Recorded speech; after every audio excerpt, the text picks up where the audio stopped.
Conclusion. I think and think for months and years. 99 times the conclusion is false. The 100th time I am right. Albert Einstein. I suspect that all the spiritual belief modalities that exist in the world all have similar foundations as what I found through Christianity. If we can look past the dogma, we will find that they all have something in common: love, peace, freedom, and prosperity. I believe that what I wrote can apply directly to the spiritual teachings of the indigenous, Muslims, Jews, Islam, Hindus, or any other spiritual teachings in the world. If we are going to solve the problems we face, finding commonality to build a relationship on is going to be paramount. I encourage you to look past your bias of Christianity or your preconceived notions of what Christianity or any other religion means to you, and work hard to hear and see what I am talking about. It is hard work. Took me years to get where I am today, and will take a lifetime to continue learning on this path I choose to walk. However, I know it is possible. I have made friends with many beautiful spirits whose ancestors are indigenous to Turtle Island, which is in parentheses North America.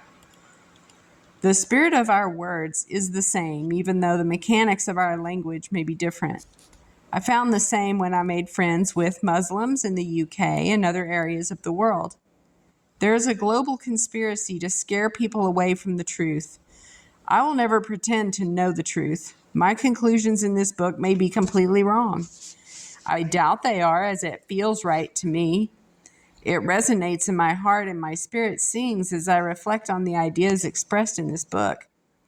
However, I will continue to work at exploring all my relationships, for I know that is where the keys to the kingdom of God reside.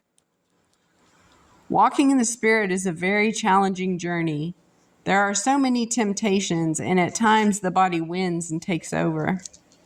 I still struggle with temptation. However, I work hard not to judge myself on those struggles. I know this is hard, and I really do love myself unconditionally. I have days where I get frustrated, angry, or hurt. For me, this has been an exercise in learning to love all aspects of who I am, the light and the dark. That level of unconditional love is what my relationship with my wife has taught me. We went through hell and back together, and our relationship rocks because she loves all of me and is willing to forgive and tolerate some of my more annoying quirks. I've chosen to do the same with her as well. We confront one another, and we spend a lot of time talking, planning, and working stuff out. We are willing to spend time, our most precious gift. Our faith in the Creator has been amazing, as He really does look after us. We are having fun with it now. That leap of faith is what made the difference in our lives. I hold no expectations on what people will get out of this book. I've been constantly amazed what people took from Ungrip. So I give this book away for free, as it is my duty and honor to serve others who are interested in exploring these ideas. There are those out there who really don't want these kinds of ideas to flourish, as it will directly impact their power, control, and wealth. As I write this, many individuals who wear the masks of government are passing legislation to define this kind of information as terrorist propaganda. I know deep in my heart that the truth is bulletproof, and it does not matter what happens to my body. I have faith that I'm fulfilling my life purpose, and when it is my time to go, I will be joyous and satisfied. Many others are doing the same. I have much hope and great expectations for the future. It will be rough for many, but in the end, the Spirit will prevail, for under natural law, the fictional realm is nothing more than a slave and servant to the physical realm. The physical realm is a servant to the spiritual realm. This whole kindergarten class is for our spirit. Embrace it. There's nothing to fear. Take risks. Speak your own truth. Let your spirit shine. Just remember that the fictional realm is a tool to help us learn. It has value in that respect, but it does not have any authority or control over us. When you're done learning, put the tool down. We are all kings and queens, and it is time that we accept our royal duty to govern our own kingdom.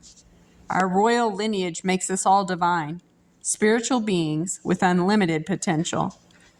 As with any good king or queen, our love of the kingdom will show in how we govern and the prosperity that transpires as a result. All of nature needs us to engage in a very deep and intimate way, as everything is divine and sacred. Life on this planet desperately needs a gentle, loving, and caring hand from a compassionate and empathic ruler.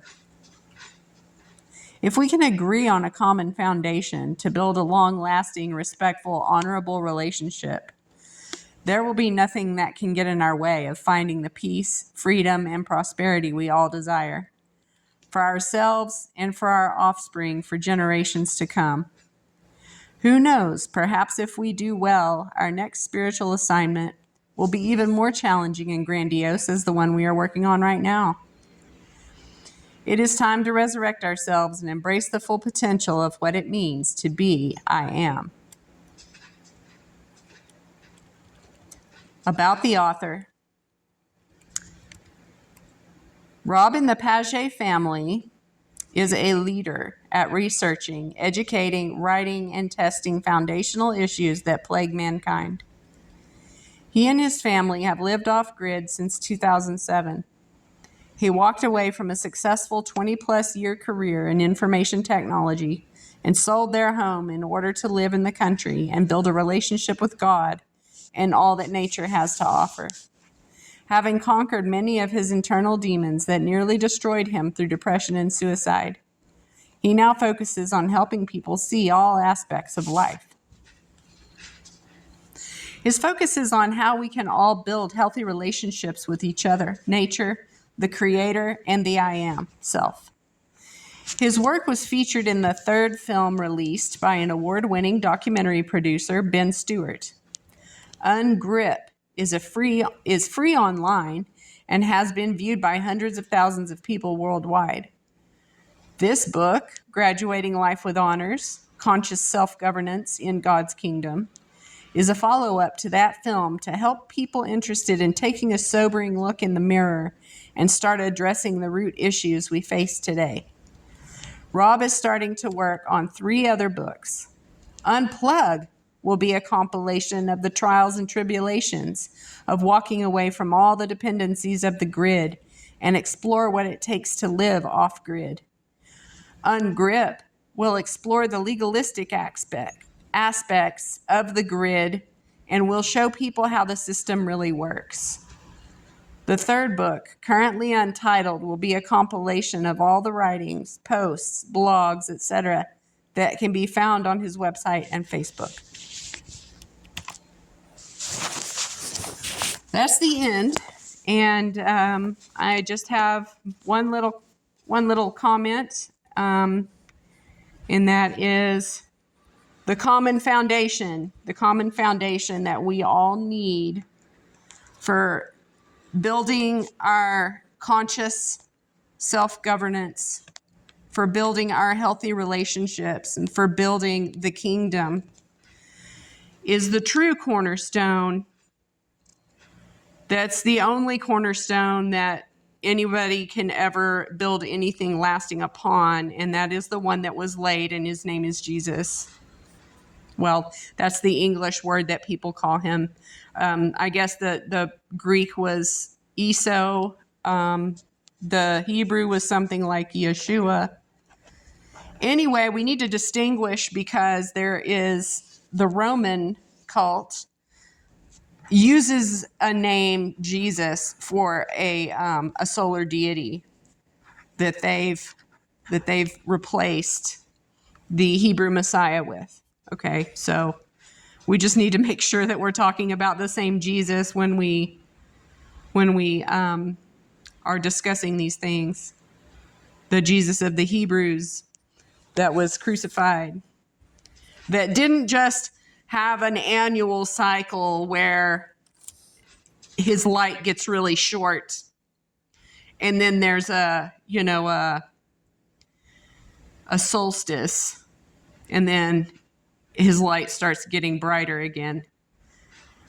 The sun the sun that's a light in the sky that controls our weather and that we can see with our physical eyes is just a symbol. It isn't an actual deity, okay? It's just a symbol. So it does stand for light, and there are cycles that people go through in life where the light is brighter. The light of revelation of God is brighter at some times for people than it is at others. But that does not make the physical sun a deity, all right? So I feel kind of dumb that I have to explain that to people, but apparently we do. Apparently those explanations are necessary nowadays. Okay, I think that's all I have. Thank you for listening.